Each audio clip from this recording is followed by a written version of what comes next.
महाराष्ट्र के अंदर राजनीति गर्म है। शिंदे ने कहा कि मैं टांगा पलटना भी जानता हूँ। उनकी इस बयान को आप कैसे देख रहे हैं? मतलब ये लोग हमेशा कहते रहते हैं कि एनडीए में कोई रिफ्ट नहीं है।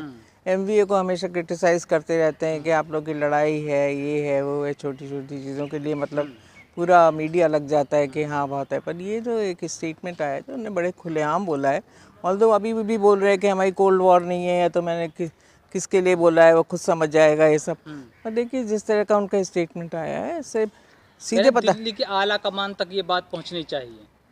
हाँ वही तो मैंने सब सुना है उनका बयान। पर देखिए मतलब इससे सीधे पता चलता है कि उनकी रिफ्ट है। देवेंद्र फडणवीस जी एंड शिंदे जी की जो लड़ाई चल रही है उसको हम सब जानते हैं। किस तरह से जो भी प्रोजेक्ट थे मतलब शिंदे जी के आप देखिए जो भी प्रोजेक्ट थे उनके, जैसे कि वो जालान परियोजना वाला प्रोजेक्ट था उसको किस तरह से कैंसिल कर दिया गया, उसके ऊपर इंक्वायरी बिठाई गई है। इसके अलावा भी देखिए गार्बेज वाला मामला था जिसको कि बीएमसी ने कैंसिल कर दिया। और भी एक परिवहन के लिए मतलब ये बसेस खरीदी जा रही थी तो उसका वो वाला भी मतलब इनका कैंसिल कर दिया गया। तो मोस्ट ऑफ द जितने भी इनके प्रोजेक्ट्स थे उसको कैंसिल कर दिया है देवेंद्र फडणवीस जी ने। और उनके जो एमएलएज हैं आप देखिए किस तरह से उनकी सिक्योरिटी हटा दी गई है।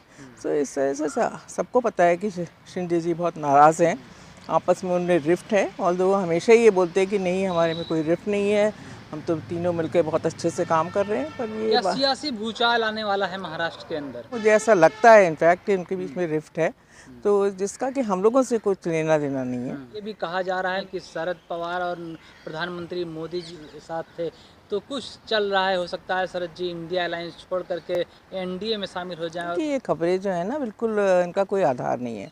और मुझे पता है कि जैसे एक हफ्ते पहले मेरे ख्याल से एक फंक्शन था, एक सांस्कृतिक कार्यक्रम था, राष्ट्रीय गौरव पुरस्कार दिया रहा था जिसमें शिंदे जी को सम्मानित किया था पवार साहब ने, जिसके के लिए काफ़ी हो हल्ला हुआ। बट देखिए एक राजनीतिक शिष्टाचार होता है जो को हर आदमी फॉलो करता है। अगर वो होस्ट थे उनको सम्मानित करना था तो उन्होंने सम्मानित किया और उनकी तारीफ भी करी कि उनका जो कंट्रीब्यूशन है मुंबई, नवी मुंबई या थाने के लिए उसको नकारा नहीं जा सकता। तो देखिए एक ऐसे फंक्शन में जहाँ 14-15 और लोगों को भी सम्मानित किया गया था, अगर उन्होंने कुछ अच्छे शब्द उनके बारे में बोले तो इसका मतलब ये नहीं कि हम एनडीए में जा रहे हैं या कुछ हो रहा है। एक महाराष्ट्र की एक परंपरा है, एक राजनीतिक एक शुद्धता होती है, एक राजनीतिक शिष्टाचार होता है जिसको कि वो सिंपली फॉलो कर रहे थे। एंड सेम विद दिस जो अभी हुआ है 2-3 दिन पहले की बात है, मेरे ख्याल से 22 नवंबर की बात है शायद, जब ये दिल्ली में जो कार्यक्रम था उसमें मोदी जी भी आए थे एंड उन्होंने एक अच्छा जेस्चर शो करा।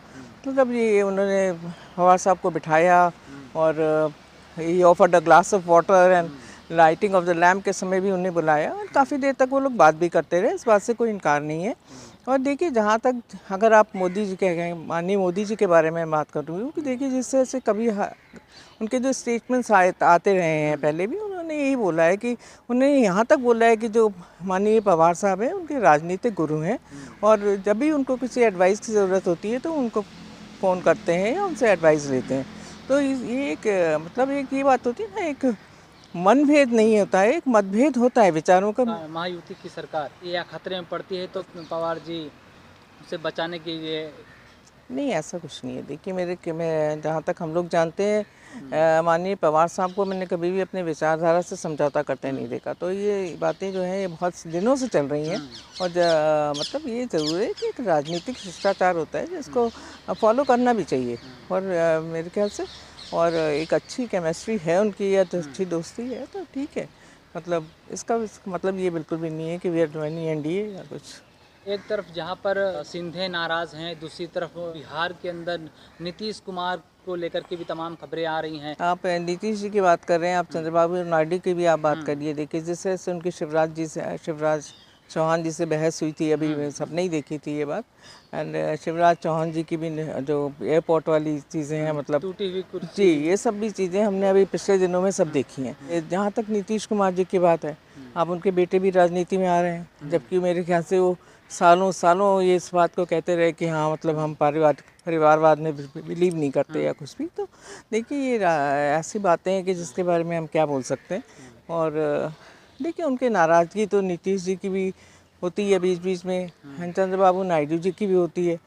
पर आप जानते हैं कि जिस तरह की मतलब राजनीति बीजेपी करती है, उसको भी हम लोग सब समझते हैं। देखिए एनडीए टूटने वाला है, मतलब लोगों में असंतोष तो है ना, पर देखिए ये कैसे मैनेज करते हैं, किस तरह की राजनीति करते हैं, तो उसके बारे में फ्रैंकली मैं इन चीज़ों में नहीं पढ़ना चाहती। पर ये जो उनके बीच में रिफ्ट है वो मतलब सर्वविदित है, भले वो ऊपर से कुछ भी कहें कि नहीं हमारे में कोई रिफ्ट नहीं।